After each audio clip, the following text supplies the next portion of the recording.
చంద్రబాబు కుట్రలో భాగంగానే షర్మిల కాంగ్రెస్ పార్టీలో చేరిందని ఏపీ ప్రభుత్వ సలహాదారు సజ్జల రామకృష్ణారెడ్డి అన్నారు.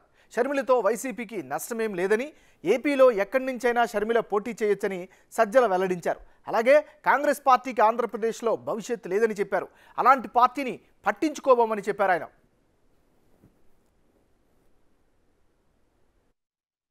బ్రదర్ అనిల్తో బీటెక్ రవి ఇవన్నీ యాదృచ్ఛికమని అనుకోవట్లా.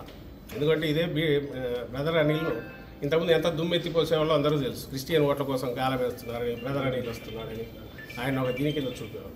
మరి నిన్న చాలా మర్యాదపూర్వకంగా ఈయన పోయి ఎయిర్పోర్ట్లో కలిశారంట. ఎయిర్పోర్ట్లో ఎట్లా మర్యాదపూర్వకంగా బీటెక్ రవి కలుస్తారో నాకు అర్థం కాదు. వాళ్ళు వెళ్ళి కలవడం. సో ఇవన్నీ వరుసపెట్టి ఆ తర్వాత అక్కడ ఢిల్లీకి సంబంధించి మాట్లాడడంలో కానీ వీటన్నిటిలో వాళ్ళ ప్రయత్నాలు అన్నీ జరుగుతున్నాయి, అందరికి తెలిసినవే. వాటి గురించి మేమెందుకు కామెంట్ చేయట్లేదంటే ఇష్యూస్ డైవర్ట్ అవుతాయి, మేము దేని మీద చెప్పాలనుకుంటున్నాము దాని నుంచి డీవియేట్ అవుతుంది కాబట్టి మా అంతటా మేము అనట్లా.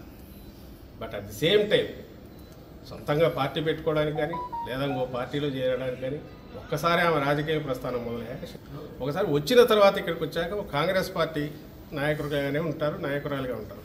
ఆమెకి ఇక్కడికి వస్తున్నట్టు కూడా ఇంతవరకు అనౌన్స్ చేయలేదు. ఏపీ నుంచి అండమాన్ దాకా ఎక్కడైనా పనిచేస్తారన్నారు, తెలియదు. ఒకవేళ వస్తే కాంగ్రెస్ పార్టీ నాయకురాలుగా వస్తారు. ఇలాంటి గతంలోనే జరిగింది. మా పార్టీ పుట్టినప్పుడే ఫస్ట్ బై ఎలక్షన్లోనే వివేకానంద రెడ్డి గారిని ఆ రోజు కాంగ్రెస్ దీంట్లోకి ఇది పెట్టుకొని ఆ రోజు తెలుగుదేశం కాంగ్రెస్ కలిసే కడపలో జగన్మోహన్ రెడ్డి గారిని మా పార్టీని మొగ్గలోనే ఉంచాలని ట్రై చేశారు. ఆయన రాజశేఖర రెడ్డి గారికి స్వయానా తమ్ముడు.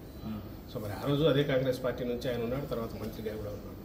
ఏమైంది ఆఖరికి ఆ రోజే అప్పుడు అధికారంలో కాంగ్రెస్ ఉంది, ప్రధాన ప్రతిపక్షం తెలుగుదేశం పార్టీ, మాదేమో అప్పుడే పుట్టిన వైఎస్ఆర్సీపీ అప్పుడే పుట్టిన పార్టీ. ఫ్యాన్ గుర్తు తెచ్చుకునే వేరే ఎలక్షన్లోకి వెళ్ళారు. రిజల్ట్ ఎందుకు చూశారు. ఈరోజు అసలు కాంగ్రెస్ పార్టీ లేదు. మీరు దాని గురించి మమ్మల్ని అడగడం, దానికి మేము సమాధానం ఇస్తాం, ఏమి ఇవ్వగలం. దీంట్లో ఏదైనా కనపడితే చంద్రబాబు కుట్రకోణం కనిపిస్తుంది. ఆ రోజు నుంచి రాజశేఖర రెడ్డి గారి మరణం మీదే డౌట్స్ ఉన్నాయి కాంగ్రెస్ దానికి సంబంధించి.